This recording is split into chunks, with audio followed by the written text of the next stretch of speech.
Ladies and gentlemen, welcome to another video entitled Me and I. And the message: it is easy to forget when one has great weight, responsibility, or distraction. Today, we will be talking about King Nebuchadnezzar in Daniel chapter 4. And for an introduction or summary, King Nebuchadnezzar glorified the God of heaven and earth in his prior experience in Daniel chapter 3 verses 26 to chapter 4 verses 1 to 3. There the king tried to destroy the representatives of the children of Israel who would not bow in worship to his golden image. And God revealed himself to the king in the fiery furnace, which was used as a medium of destruction. And Nebuchadnezzar glorified the God of heaven and earth for his revelation. So here we see the fiery furnace. The three Hebrew princes were thrown in, and the king identified a fourth figure whom he identified as one as the Son of God. And so God had revealed himself to the king in the fire. And the king glorified God. He said, "How great are his signs, and how mighty are his wonderful works. His kingdom is an everlasting kingdom, and his dominion is from generation to generation." So the king praised the Lord.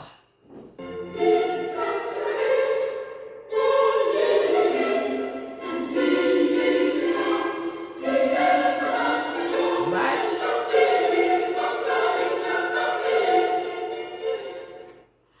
Right, so the king praised God. But ladies and gentlemen, King Nebuchadnezzar forgot. He forgot his experience, which brought us to the message: is it easy to forget when one has great weight, responsibility, or distraction?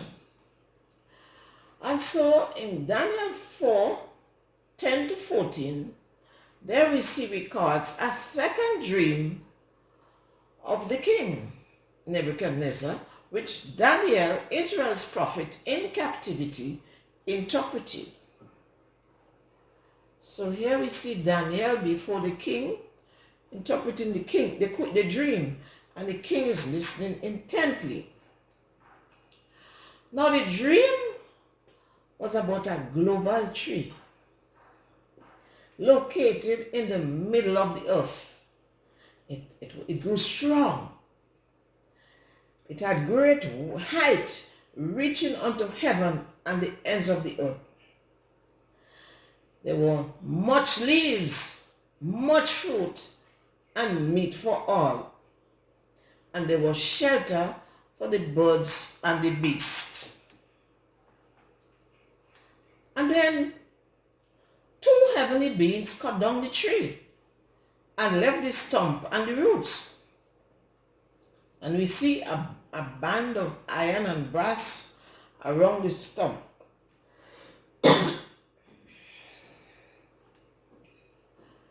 And then the king was given a beast's heart for 7 years, dwelling in the field.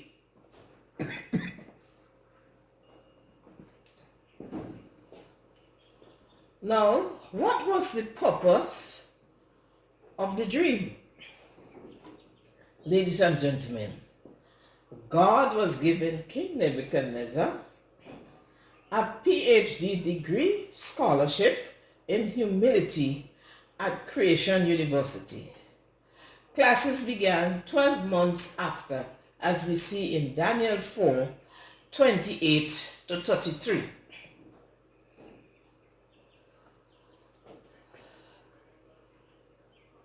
So we have the king is on. So the first day on Creation University, Daniel 4:29 to 33. So we have the king on his first day in university.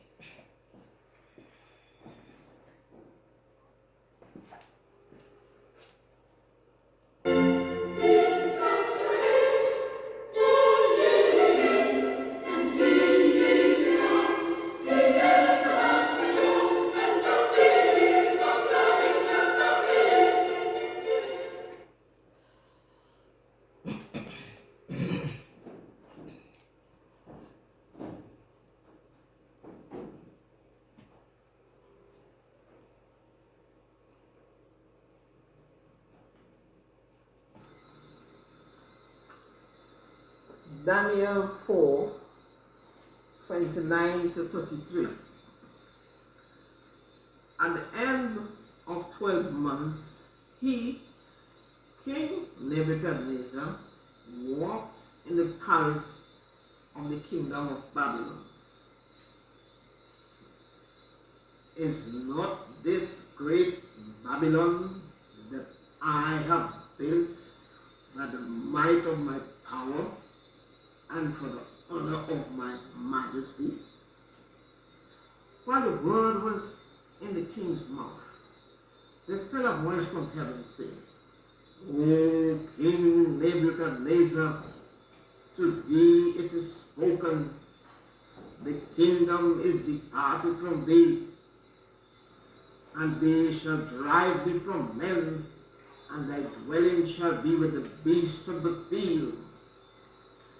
They shall make thee to eat grass as oxen, and 7 times shall pass over thee, until thou knowest that the Most High ruleth in the kingdom of men, and giveth it to whomsoever he will.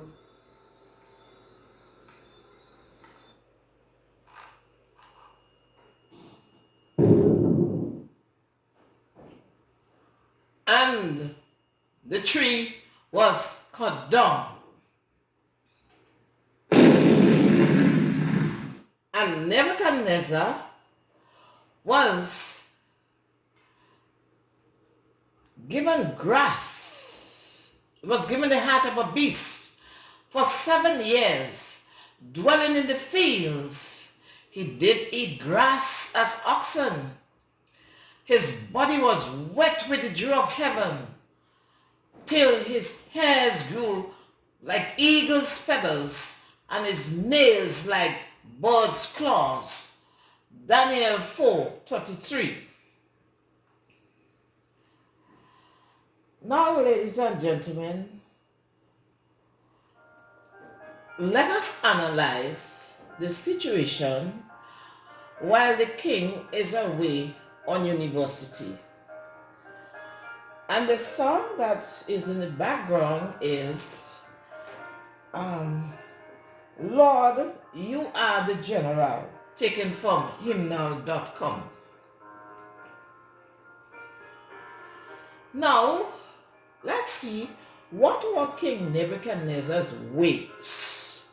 Now, sin is a weight to humanity. So we saw some sins of pride, sins of human idolatry, and as you can see in the back there, Nebuchadnezzar is in the form of a cow.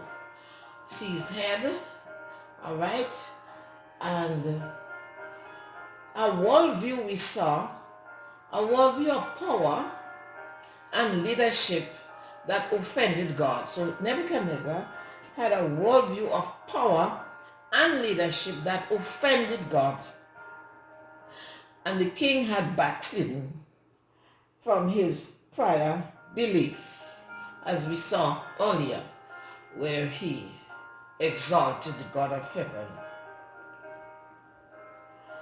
Now, this, I can allude this Nebuchadnezzar's experience, or behavior rather, to King Shaka Zulu, King Shaka in the movie Shaka Zulu.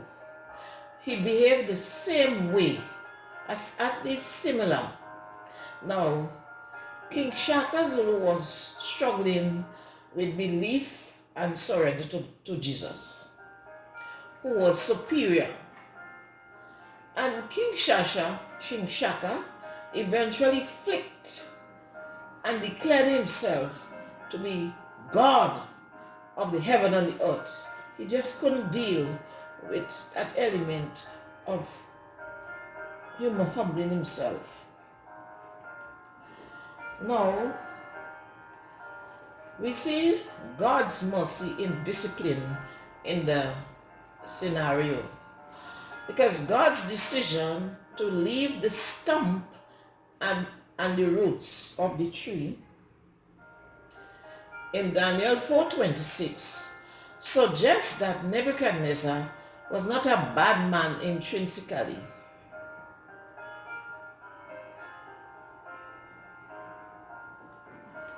And let's look at Daniel's counsel to King Nebuchadnezzar in Daniel 4:27 on humility. Daniel said, because Daniel was greatly stressed by the dream, Daniel said, "Wherefore, O king, let my counsel be accepted unto thee, and break off thy sins by righteousness, and thine iniquities by showing mercy to the poor. And if it be it may be a lengthening of thy tranquility."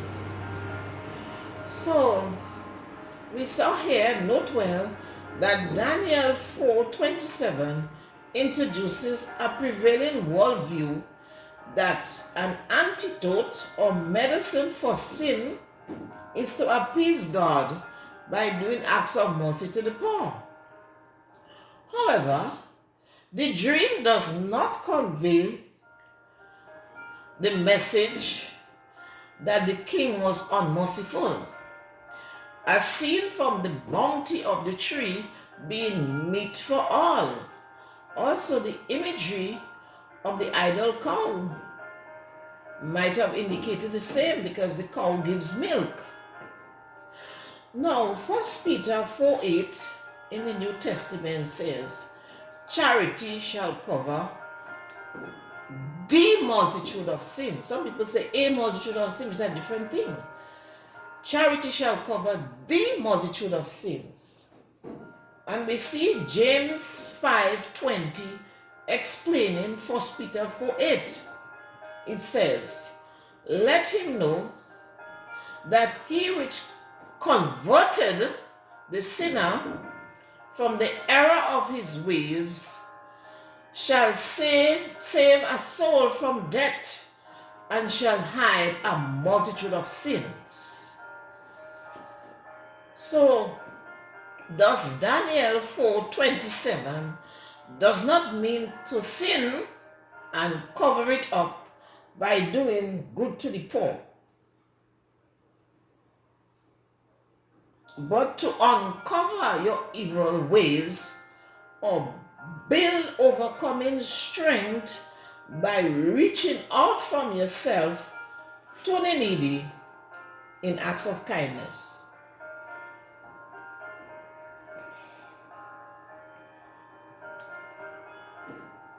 Now, before I continue with this additional counsel, I want you to observe something, that the limitation in the prophet.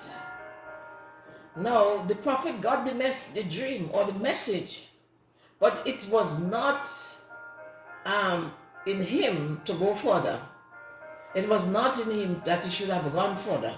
Because what the prophet counsel the king, that was not God's method of dealing with the king. The king needed a more stricter discipline, right, to deal with his value system, okay, of pride. So we notice here that there might be limitations in the prophet in his understanding and intention of God when a message is given. So if the prophet changes his mind, it may not be that the prophet is wrong, or untrue. It's just that the prophet don't understand, And let's look at some additional counsel on humility. Now, one, keeping the Lord's Sabbath helps one to remember that God is all authority, not man. And we see the Sabbath in Genesis 2:2-3 at the end of creation. And in Mark 2:27-28, Jesus declared that the Sabbath was made for man, not man for the Sabbath. So Jesus is the authority.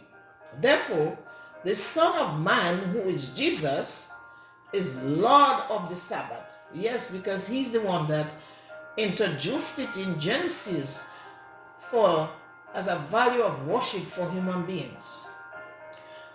The seventh day of the week begins from Sunday, which is the first day of the week, and it goes all the way unto the seventh, which is Saturday.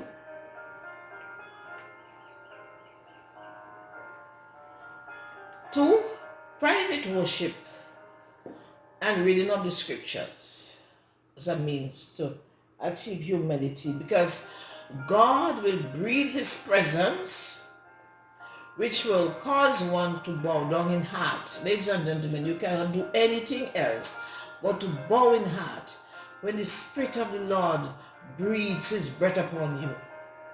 You see your nothingness. 3, avoiding gifts which come in the form of praise. This could impact motivation. And it could sing songs of praise to God collectively for gifts and talents when things are achieved. Yes, sing together, praise to God, not identify individuals and give them gifts. Serve others before oneself. Yes. And Matthew 6:3. Do not let your left, Jesus said, do not let your left hand know what your right hand is doing. So don't publish your works.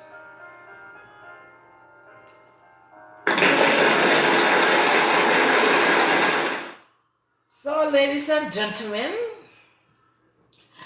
the return from university. Daniel 4:34-37.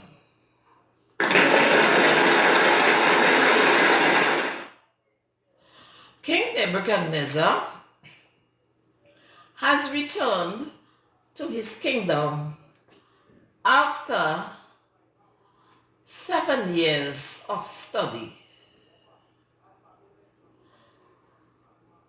And the king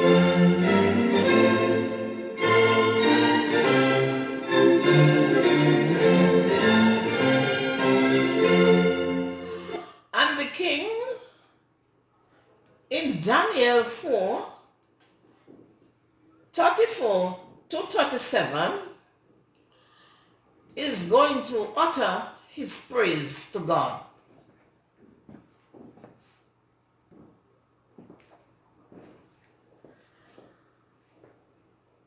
At the end of the days, I, Nebuchadnezzar, lifted up mine eyes unto heaven, and my understanding returned unto me, and I blessed the Most High, And I praised and honored him that liveth forever, whose dominion is an everlasting dominion, and his kingdom is from generation to generation.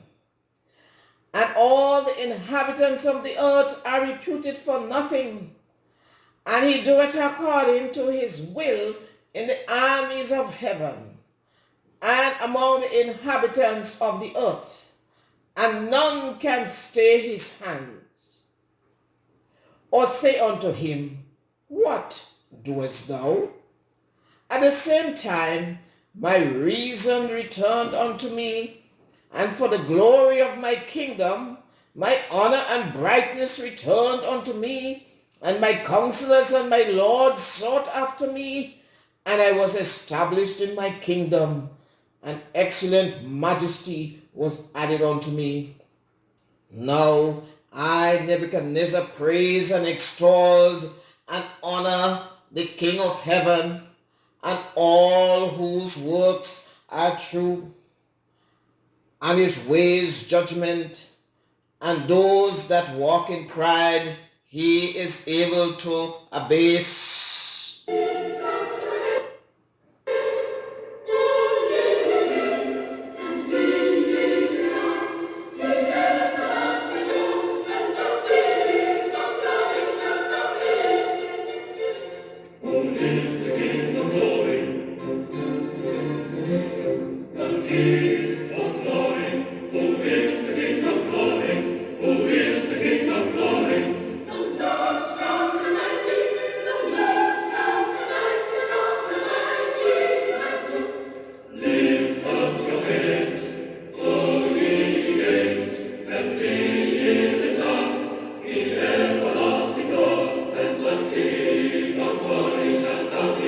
Ladies and gentlemen, this is the end of the video. I shall see you in the next video.